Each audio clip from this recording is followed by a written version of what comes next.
Hello friend, welcome to career path classes. जेटेट की इस क्लास में आप सबका बहुत बहुत स्वागत है। तो फ्रेंड, आज की इस वीडियो में हम लोग गणित विषय में संख्या पद्धति से कुछ महत्वपूर्ण पॉइंट को डिस्कस करेंगे और अंत में महत्वपूर्ण प्रश्न का सेट भी लगाएंगे। तो फ्रेंड, आप वीडियो पूरा देखना। यह हमारा संख्या पद्धति का दूसरा क्लास है। इससे पहले हमने एक क्लास कर चुका है। अगर आपने अभी तक उस वीडियो को नहीं देखा है तो मैंने उसके लिए डिस्क्रिप्शन पर लिंक दे रखा है, आप वहाँ से जाकर देख सकते हैं। तो चलिए स्टार्ट करते हैं आज का वीडियो। सबसे पहले हम लोग संख्या पद्धति में देख लेते हैं आरोही क्रम एवं अवरोही क्रम होता क्या है। ठीक है, तो पहले हम लोग बात करते हैं आरोही क्रम का। तो आरोही क्रम को और क्या कहा जाता है, बढ़ते क्रम भी कहा जाता है या छोटे से बड़े की ओर भी बोल सकते हैं। ठीक है, जैसे अगर एग्जाम्पल देखें तो 1 2 3 4 5 डॉट डॉट यानी 6 7 8 इधर होगा, यानी बढ़ते जाएगा। ठीक है, यह हमारा बढ़ते हुए क्रम हुआ या इसको हम आरोही क्रम बोलते हैं। ठीक है, चलिए नेक्स्ट है अवरोही क्रम। अवरोही क्रम में क्या होता है, इसे घटते क्रम कहते हैं या हम बोल सकते हैं बड़े से छोटे की ओर। बड़े से छोटे की ओर मतलब सबसे पहले बड़ा अंक होगा, उसके बाद छोटा, फिर छोटा, फिर छोटा, ऐसे जाएगा। जैसे देखते हैं, सबसे पहले हम लोगों ने यहाँ लिया 100 या 100, उससे छोटा गया 99 98 97 96। ओके, इस तरह से बड़ा रहेगा पहले, फिर छोटा होते जाएगा। इसे अवरोही क्रम कहेंगे। ठीक है, और आरोही क्रम में क्या होता है, छोटा से बड़ा की ओर जाता है। ठीक है, चलिए आपको तो समझ में आ गया होगा। चलिए देखते हैं नेक्स्ट एग्जाम्पल इसमें कर लेते हैं हम लोग। जैसे में पहला उदाहरण लिए हम लोग 359, फिर 467, 234, 198, 89 सॉरी 576, 886 को आरोही क्रम में लिखिए। ठीक है, तो आरोही क्रम में लिखना है मतलब क्या करना है, सबसे पहले इसको छोटा लिखना है। तो सबसे छोटा इसमें क्या है वो देखते हैं। तो सबसे छोटा हमारा यहाँ क्या है, 189 है। ठीक है, उसके बाद क्या है हमारा 234 है। ठीक है, फिर क्या है 359 है, फिर क्या है 467 है, फिर 576 है और लास्ट में 886 है। ठीक है, तो ये हमारा हो गया आरोही क्रम में। क्लियर है, नेक्स्ट एग्जांपल देखते हैं। ठीक है, पहला है 8990, 7655, 9564, 6542, 9876, 8893 को अवरोही क्रम में लिखिए। ठीक है, अवरोही क्रम में लिखना है। तो अवरोही क्रम लिखना है तो सबसे पहले इसमें क्या होगा, सबसे पहले जो बड़ा होगा वो अंक होगा। तो इसमें सबसे बड़ा क्या है, तो सबसे बड़ा यहाँ पे हमारा क्या है 9564 है। तो सबसे पहले ये होगा, उसके बाद क्या होगा, उसके बाद हमारा 9 यहाँ पे सॉरी सबसे पहले हमारा यहाँ 9876 ये बड़ा है। ठीक है ना, उसके बाद हमारा 9564 बड़ा है, फिर 8990 बड़ा है, फिर 8893 बड़ा है। ठीक है, उसके बाद 7655 बड़ा है, फिर 6542 बड़ा है। ठीक है, ये सबसे लास्ट में होगा। क्लियर है, तो आरोही क्रम मतलब सबसे पहले सबसे बड़ा, उसके बाद उससे छोटा, फिर उससे छोटा, फिर उससे छोटा, इस तरह से होगा। क्लियर है, चलिए अब नेक्स्ट पॉइंट देखते हैं। नेक्स्ट है हमारा संख्याओं का वर्गीकरण। तो संख्याओं का वर्गीकरण किस आधार पर हुआ है, तो संख्याओं को उनके गुणों के आधार पर अलग अलग समूह में वर्गीकृत किया गया है। जैसे पहला अगर हम लोग देखें तो प्राकृतिक संख्या, इसे हम नेचुरल नंबर भी कहते हैं। तो नेचुरल नंबर होता क्या वो जान लेते हैं। ये संख्याएं एक से प्रारंभ होती है और अनंत तक जाती है, अनंत तक यानी इन्फिनिटी तक जाती है, और इनकी समूह को n से दर्शाते हैं। ठीक है, किससे दर्शाते हैं, n से। जैसे n इज इक्वल टू क्या हो जाएगा 1 2 3 4 5 से कहाँ तक जाएगा हमारा, इन्फिनिटी तक जाएगा, जिसे हम क्या कहते हैं, नेचुरल नंबर कहते हैं। क्लियर है, चलिए नेक्स्ट देखते हैं हम लोग पूर्ण संख्याएं या होल नंबर भी बोलते हैं। तो क्या होता है, जब प्राकृतिक संख्याओं में, अभी नेचुरल नंबर हमने पढ़ा, तो उसमें जब हम क्या करते हैं, शून्य को शामिल कर लेते हैं तो वह पूर्ण संख्या बन जाती है। ठीक है, इसे और W द्वारा शो किया जाता है ना। तो W इज इक्वल टू क्या हो जाएगा 0 1 2 3 5, इस तरह से ए इन्फिनिटी तक जाएगा। क्लियर है, चलिए नेक्स्ट है सम संख्याएं, इसे इंग्लिश में इवन नंबर भी बोलते हैं। तो इवन नंबर होता क्या है, वे संख्याएं जो 2 से विभाजित होती है सम संख्याएं कहलाती है। वैसी संख्याएं जो किससे विभाजित हो, 2 से विभाजित हो, वो सम संख्याएं कहलाएगी। ठीक है, जैसे 2 4 6 8 डॉट डॉट, फिर 8 के बाद 10 12 14 16 इस तरह से होगा। क्लियर है, इसे ई द्वारा दर्शाते हैं। क्लियर है, चलिए नेक्स्ट है हमारा विषम संख्या है जिसे हम ऑड नंबर भी कहते हैं। तो वो ऑड नंबर होता क्या है, वे संख्याएं जो 2 से विभाजित नहीं होती है विषम संख्याएं कहलाती है। क्लियर है। सम संख्याएं क्या हुआ, जो 2 से विभाजित होती है, और विषम संख्या का क्या हुआ, जो 2 से विभाजित नहीं होती है। जैसे 1 हो गया, 3, 5, 7, 9, 11, 13, 15, ये सब क्या हमारा हो जाएगा, ऑड नंबर हो जाएगा। क्लियर है। नेक्स्ट है हमारा पूर्णांक संख्याएं जिसे हम इंटीजर भी कहते हैं। ठीक है। तो धनात्मक व ऋणात्मक चिन्ह वाले संख्याओं को पूर्णांक संख्याएं कहते हैं।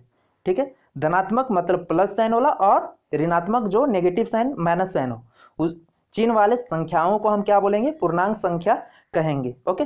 जैसे इसे आई द्वारा डिनोट किया जाता है, तो आई इज इक्वल टू क्या हो जाएगा, -3, -2, -1, 0, 1, 2, 3, 4 प्लस में हो जाएगा। ओके। सो इन्फिनिटी तक, -इन्फिनिटी टू +इन्फिनिटी, ये समझ सकते हैं। इन संख्याओं को हम क्या बोलेंगे, पूर्णांक संख्याएं कहेंगे। ठीक है। चलिए नेक्स्ट है अभाज्य संख्याएं जिसे हम प्राइम नंबर इंग्लिश में बोलते हैं। अभाज्य संख्याएं होता क्या है, तो वे एक से बड़ी प्राकृतिक संख्याएं जो स्वयं और एक के अतिरिक्त और किसी प्राकृतिक संख्या से विभाजित नहीं होती है उन्हें अभाज्य संख्याएं कहते हैं। ठीक है। वे संख्याएं, वे प्राकृतिक संख्याएं जो स्वयं और एक के अतिरिक्त, जो खुद से और एक के अलावा किसी और संख्या से विभाजित नहीं होती है, उन्हें हम क्या कहेंगे, अभाज्य संख्याएं कहेंगे। ठीक है। जैसे इसे p द्वारा डिनोट किया जाता है, जैसे 2 को हम सिर्फ 1 से डिवाइड कर सकते हैं और 2 से डिवाइड कर सकते हैं, और किसी नंबर से हम 2 को डिवाइड नहीं कर सकते हैं। 3 भी है, 3 को भी क्या करेंगे, 1 से डिवाइड कर सकते हैं और खुद 3 से ही डिवाइड कर सकते हैं, और दूसरा नंबर से डिवाइड नहीं कर सकते हैं। इसलिए इन संख्याओं को हम क्या बोलेंगे, अभाज्य संख्या कहेंगे। क्लियर है। 5 भी हमारा वही है, 5 को भी अगर हम डिवाइड करते हैं तो 1 से होगा सिर्फ, और सिर्फ 5 से होगा, और किसी और नंबर से ये डिवाइड नहीं होगा। ठीक है। 7 में भी वही कंडीशन अप्लाई होगा, 11 में भी वही कंडीशन अप्लाई होगा। क्लियर है। चलिए नेक्स्ट देखते हैं पूर्ववर्ती संख्याएं तथा अनुवर्ती संख्याएं। ठीक है। पूर्ववर्ती संख्या किसे कहते हैं और अनुवर्ती संख्या किसे कहते हैं वो देखते हैं। ठीक है। तो पहला है पूर्ववर्ती संख्या। तो पूर्ववर्ती संख्या होता क्या है, किसी प्राकृतिक संख्या से ठीक पहले की प्राकृतिक संख्या उसकी पूर्ववर्ती संख्या होती है। ठीक है। कोई भी प्राकृतिक संख्या, नेचुरल नंबर कोई भी हुआ, उसे ठीक पहले की प्राकृतिक संख्या पूर्ववर्ती संख्या होती है। क्लियर है। जैसे देखते हैं उदाहरण में 75, 75 के पूर्ववर्ती संख्या क्या होगा, तो 75 - 1 यानी 74। जस्ट इससे पहले कोई भी नेचुरल नंबर, उससे जस्ट पहले का नंबर क्या होगा, पूर्ववर्ती संख्या होगा। तो 75 का जस्ट पहले क्या होगा, 74। यह क्या हुआ, पूर्ववर्ती संख्या। ठीक है। अगर अनुवर्ती संख्या की बात करें तो किसी प्राकृतिक संख्या के ठीक अगली प्राकृतिक संख्या उसकी अनुवर्ती संख्या होती है। ठीक है। कोई भी प्राकृतिक संख्या हुआ उसके ठीक अगला नंबर जो होगा वो अनुवर्ती संख्या होगा। जैसे अगर हम यहाँ देखें उदाहरण के लिए, तो 786 की अनुवर्ती संख्या क्या होगा, तो 786 + 1, तो 787, ये हमारा क्या होगा, अनुवर्ती संख्या होगा। किसका अनुवर्ती संख्या होगा, तो 786 का अनुवर्ती संख्या 787 होगा। क्लियर है। चलिए नेक्स्ट पॉइंट देखते हैं। नेक्स्ट हमारा संख्याओं का विभाजकता नियम। अब संख्याओं को विभाजित करने के लिए क्या क्या नियम है वो जान लेते हैं। ठीक है। तो 2 से विभाजित होने वाली संख्या का कंडीशन नियम क्या होगा वो देखते हैं। तो 2 से विभाजित होने के लिए क्या होना चाहिए, यदि किसी संख्या के इकाई अंक मतलब जो सबसे लास्ट में हो दाहिने साइड इकाई अंक, ठीक है, 0, 2, 4, 6, 8 हो तो वह संख्या 2 से विभाजित होगी। ठीक है। कोई भी संख्या हो, ठीक है, अगर उसकी इकाई अंक में 0 हो, 2 हो, 4 हो, 6 हो, 8 हो तो वह संख्या किससे विभाजित होगी, 2 से विभाजित होगी। क्लियर है। नेक्स्ट है 3 से विभाजकता। तो यदि किसी संख्या के सभी अंकों का योग, ठीक है, कोई भी संख्या है उसके अंकों का योग 3 से विभाजित होगी तो वह संख्या 3 से विभाजित होती है। ठीक है। जैसे अगर हम देखें तो 153 है, तो इस संख्या में तीनों अंकों का योग कितना आता है वो देखते हैं। तो 1 5 6 हो गया, 6 3 कितना हो गया, 9 हो गया। और 9 आप बताइए 3 से डिवाइड होगा कि नहीं, विभाजित होगा, तो 9 तो 3 टाइम्स में विभाजित हो जाएगी। इस वजह से 153 क्या होगा, 3 से विभाजित होगा। क्लियर है। चलिए नेक्स्ट पॉइंट देखते हैं। 4 से विभाजकता। यदि किसी संख्या के अंतिम 2 अंकों का योग में 4 से विभाजित होती है, ठीक है। यदि कोई संख्या दिया हुआ है, अगर उसका अंतिम का 2 अंक सिर्फ 4 से विभाजित हो रहा है तो वह संख्या 4 से विभाजित होगी, ठीक है। जैसे अगर यहाँ पे हम लिए हैं एग्जाम्पल में 5688, अगर हम यहाँ देखें सिर्फ 2 अंक यानी 88 का सम, जो अंकों का सम अगर 4 से विभाजित हो जा रहा है तो पूरा संख्या क्या होगा, 4 से विभाजित होगा। जैसे 88 है तो दोनों को ऐड करते हैं तो 8 8 कितना हो जाता है, 16, और 16 होता है जो 4 से डिवाइड आसानी से हो जाएगा, ठीक है। तो यह पूरी संख्या क्या होगा, 4 से विभाजित होगा। क्लियर है। चलिए नेक्स्ट पॉइंट देखते हैं। नेक्स्ट है 5 से विभाजकता। तो यदि संख्या का इकाई अंक 0 अथवा 5 है, ठीक है, तो 2 को संख्या 5 से पूर्णतः विभाजित होती है, ठीक है। यहाँ 2 यहाँ रॉन्ग हो गया, ठीक है। यदि किसी संख्या के इकाई अंक में 0 और 5 हो, ठीक है, तो क्या होगा, वह 5 से पूर्णतः विभाजित होगा, ठीक है। चलिए नेक्स्ट पॉइंट देखते हैं। नेक्स्ट है 6 से विभाजकता। तो यदि संख्या 2 तथा 3 से पूर्णतः विभाजित होती है तो वह संख्या 6 से पूर्णतः विभाजित होगी, ठीक है। कोई भी संख्या अगर 2 और 3 से विभाजित हो जा रही है तो वह संख्या 6 से पूर्णतः क्या हो जाएगी, विभाजित होगी। क्लियर है। चलिए नेक्स्ट हमारा 7 से विभाजकता। संख्या का इकाई अंक लेकर उसका दुगुना करना है, ठीक है।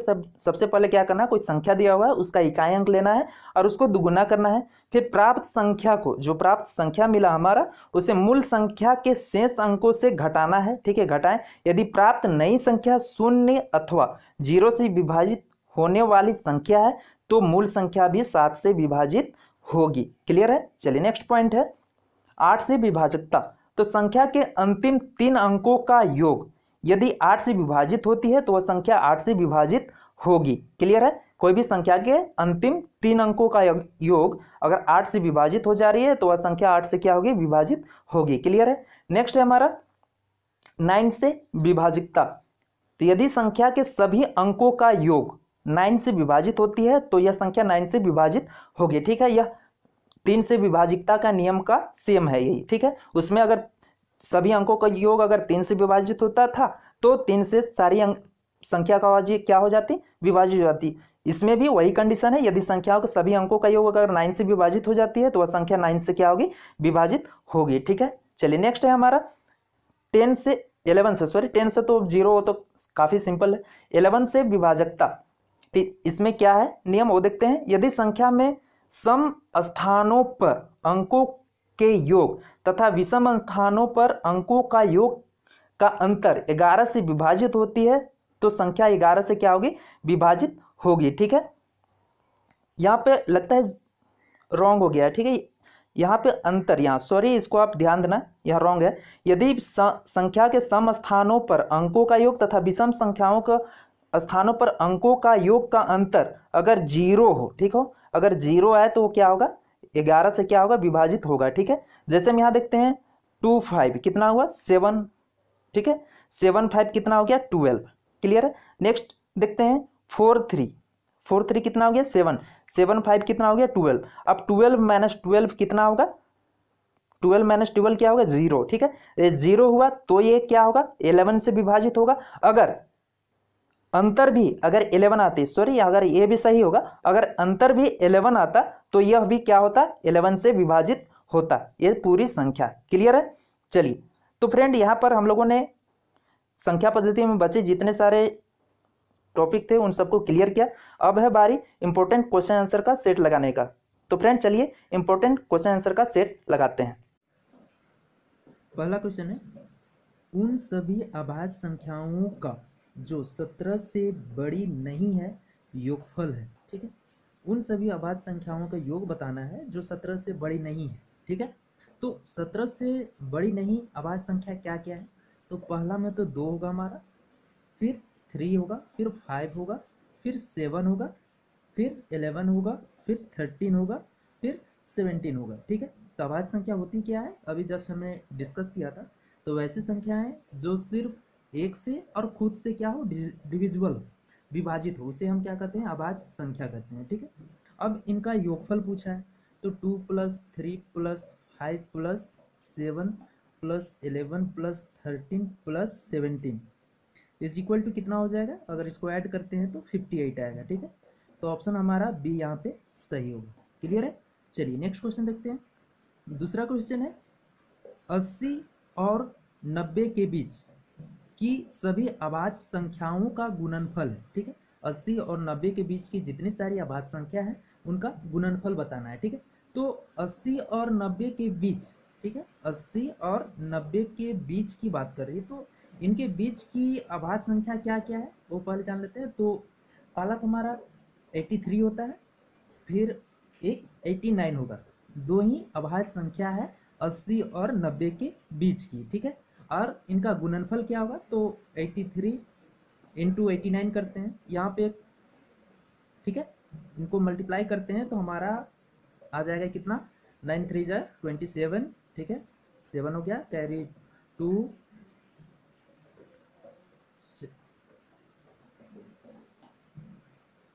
8 और 3 7, ठीक है। तो ऑप्शन हमारा सी यहाँ पे सही होगा, ठीक है। 7387 होगा, सॉरी यहाँ पे ऑप्शन मैंने शायद गलत लिख दिया है, 7 होगा यहाँ, ठीक है। 7387, क्लियर है। चलिए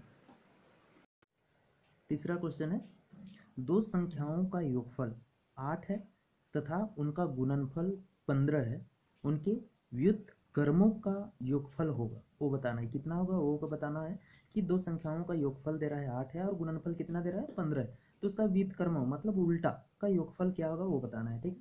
तो माना, ठीक है, हम लोग यहाँ पे मान लेते हैं, ठीक है। माना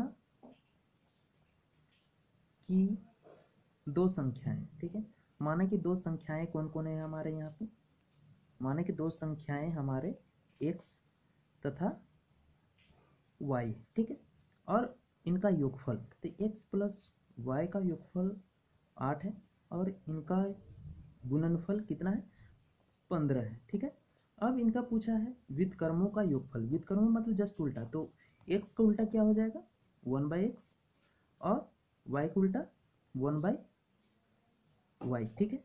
अब इसका योगफल पूछा है, तो 1/x प्लस 1/y, इसको सॉल्व करते हैं, एलसीएम होगा x इंटू वाई, ठीक है। इससे यहाँ डिवाइड होगा, x कट जाएगा, y बचेगा, प्लस y यहाँ से कट जाएगा, x बचेगा, ठीक है। तो हमारा x y प्लस एक्स या x प्लस वाई कितना होगा 8 और x y कितना है 15, ठीक है। तो ऑप्शन हमारा आंसर क्या आ रहा है 8/15 आ रहा है। ऑप्शन हमारा कौन सा होगा, ऑप्शन ए हमारा यहाँ पे सही होगा, क्लियर है। चलिए नेक्स्ट क्वेश्चन देखते हैं। क्वेश्चन नंबर 4 है, निम्नलिखित में से कौन सी संख्या 25 से विभाज्य है, ठीक है। तो क्वेश्चन इसको सॉल्व करने से पहले ये जानना होगा कि 25 की विभाजकता का नियम क्या है। तो नियम यह है, यदि संख्या के अंतिम दो अंक दहाई और इकाई, ठीक है, संख्या के कोई भी संख्या हो जिसके अंतिम दो अंक यानी एक इकाई और दूसरा दहाई, ठीक है, ये इकाई हो गया और दूसरी संख्या क्या हो गया दहाई हो गया, ठीक है। उसमें क्या होगा 25 से विभाज्य, इकाई और दहाई दोनों क्या है दो अंक हो, 25 से विभाज्य हो, ठीक है। तो दी गई संख्या 25 से पूर्ण विभाज्य होगी, ठीक है। तब देखते हैं क्या ये 55 यहाँ 25 से विभाज्य है, नहीं है। 85 25 से विभाज्य है, नहीं है। 90 25 से विभाज्य है, नहीं है। 50 25 से विभाज्य है, हाँ विभाज्य है, कितने टाइम्स में 2 टाइम्स में विभाजित हो जाएगा। तो ऑप्शन हमारा डी यहाँ पे सही होगा, क्लियर है। चलिए नेक्स्ट क्वेश्चन देखते हैं। क्वेश्चन नंबर 5 है, सोनाली के पास 5 दर्जन चॉकलेट हैं, उसने इनका 1/3 भाग रवि को, 2/5 भाग अजय को और 1/12 भाग रजत को दे दिया। सोनाली के पास बची चॉकलेटों की संख्या है, तब सोनाली के पास कितनी चॉकलेट बची वो हमको बताना है, ठीक है। तो सोनाली के पास टोटल चॉकलेटों की संख्या कितनी है 5 दर्जन, तो 1 दर्जन इज इक्वल टू कितना होता है 12 होता है, ठीक है। 12 चॉकलेट है तो 12 चॉकलेट हो जाएंगे, ठीक है। अब 5 दर्जन की बात कर रहा है तो 5 दर्जन इज इक्वल टू कितना होगा 12 इंटू 5, तो यानी 60। टोटल सोनाली के पास 60 चॉकलेट हैं, ठीक है। यहाँ तक कोई प्रॉब्लम नहीं। अब बोलता है कि उसने इनका 1/भाग रवि को दे दिया, ठीक है। टोटल चॉकलेटों की संख्या 60 है, ठीक है। उसमें से क्या किया माइनस करेंगे, 1/, कितना 1/3 भाग, 1/3 भाग किसको दे दिया तो रवि को दे दिया, कितना का तो 60 का, ठीक है। प्लस 2/5 भाग किसका दे दे रहा है, किसे दे रहा है, तो अजय को दे दे रही है 60 में, ठीक है। प्लस और 1/12 भाग, 1/12 भाग किसको दे दे रही है, तो रजत को दे दे रही है, ठीक है। बस यही, अब इसको सॉल्व कर देते हैं, हमारा आंसर आ जाएगा, ठीक है। 60 माइनस 3 से इसको कट करेंगे तो 20 टाइम्स में हो जाएगा, 5 से इसको कट करेंगे तो 112 टाइम्स में हो जाएगा, और 12 5 जा 60 होता है, ठीक है। तो 20 प्लस 24 प्लस 5, ठीक है।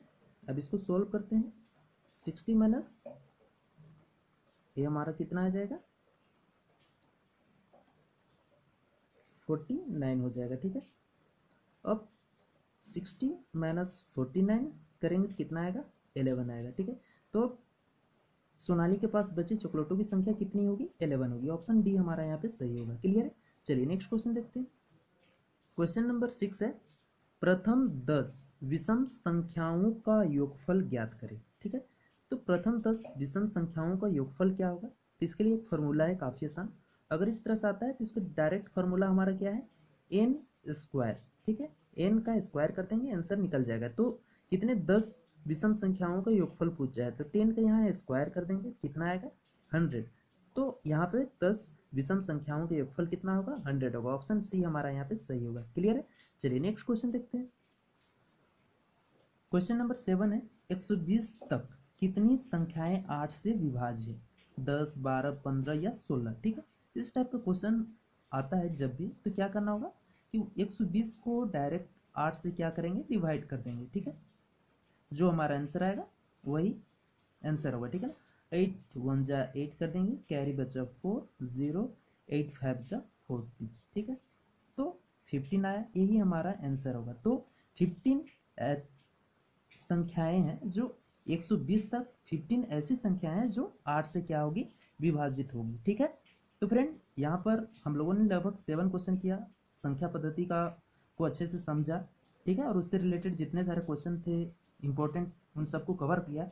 अगर वीडियो आपको अच्छा लगा है तो प्लीज़ फ्रेंड वीडियो को लाइक कर दे, ठीक है। अगर चैनल को अभी तक सब्सक्राइब नहीं किया है तो सब्सक्राइब कर ले, और वीडियो को अपने दोस्तों के साथ ज़रूर शेयर करें। Thank you.